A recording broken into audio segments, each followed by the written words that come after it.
ധനകാര്യ കമ്മീഷനെ പറ്റിയാണ് ഇന്ന് നോക്കുന്നത്. ആർട്ടിക്കിൾ 280 ധനകാര്യ കമ്മീഷനെ കുറിച്ച് പ്രതിപാദിക്കുന്നത്. അപ്പോൾ ധനകാര്യ കമ്മീഷനെ കുറിച്ച് പ്രതിപാദിക്കുന്ന ഭരണഘടനാ വകുപ്പാണ് 280 വകുപ്പ്.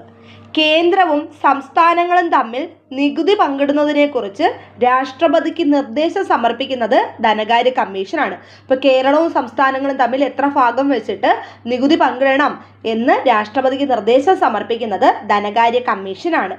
കേന്ദ്ര ധനകാര്യ കമ്മീഷനെ നിയമിക്കുന്നത് രാഷ്ട്രപതിയാണ്. കേന്ദ്ര ധനകാര്യ കമ്മീഷനെ നിയമിക്കുന്നത് രാഷ്ട്രപതി.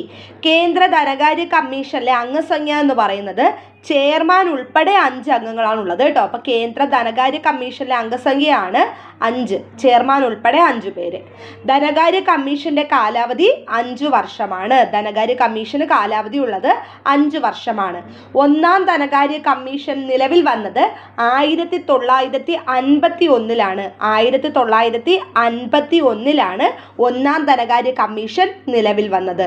ഒന്നാം ധനകാര്യ കമ്മീഷൻ ചെയർമാൻ ആയിരുന്നത് KC നിയോഗിയാണ്. അപ്പോൾ KC നിയോഗിയാണ് ഒന്നാം ധനകാര്യ കമ്മീഷന്റെ ചെയർമാൻ ആയിരുന്നത്.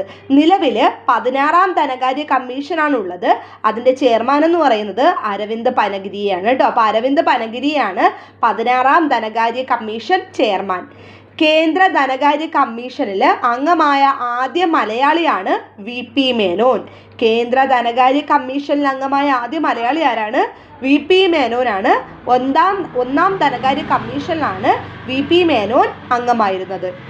കേന്ദ്ര ധനകാര്യ കമ്മീഷനിൽ മെമ്പർ സെക്രട്ടറിയായ ആദ്യ മലയാളി.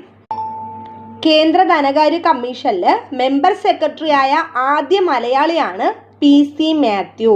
ഇപ്പോൾ കേരള ധനകാര്യ കമ്മീഷനിൽ മെമ്പർ സെക്രട്ടറിയായ ആദ്യ മലയാളി PC മാത്യു ആണ്. 4ാം ധനകാര്യ കമ്മീഷനിലായിരുന്നു ഇദ്ദേഹം മെമ്പർ സെക്രട്ടറി ആകുന്നത്. ഇനി സംസ്ഥാന ധനകാര്യ കമ്മീഷനെ പറ്റി നോക്കാം.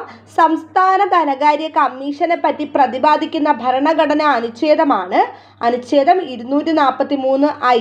അപ്പോൾ അനുച്ഛേദം 243Iലാണ് സംസ്ഥാന ധനകാര്യ കമ്മീഷനെ കുറിച്ച് പ്രതിപാദിക്കുന്നത്. പ്രഥമ കേരള സംസ്ഥാന ധനകാര്യ കമ്മീഷന്റെ ചെയർമാൻ PM എബ്രഹാം ആണ്.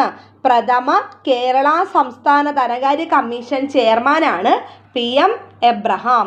5ാമത്തെ കേരള സംസ്ഥാന ധനകാര്യ commission chairman professor BA Prakash ആയിരുന്നു. ഇപ്പോഴ് നിലവിൽ 7ാം കേരള സംസ്ഥാന ധനകാര്യ കമ്മീഷൻ എന്ന് പറയുന്നത് KN ഹരിലാലാണ്. നിലവിലുള്ളത് 7ാം കേരള സംസ്ഥാന ധനകാര്യ കമ്മീഷൻ ചെയർമാനാണ്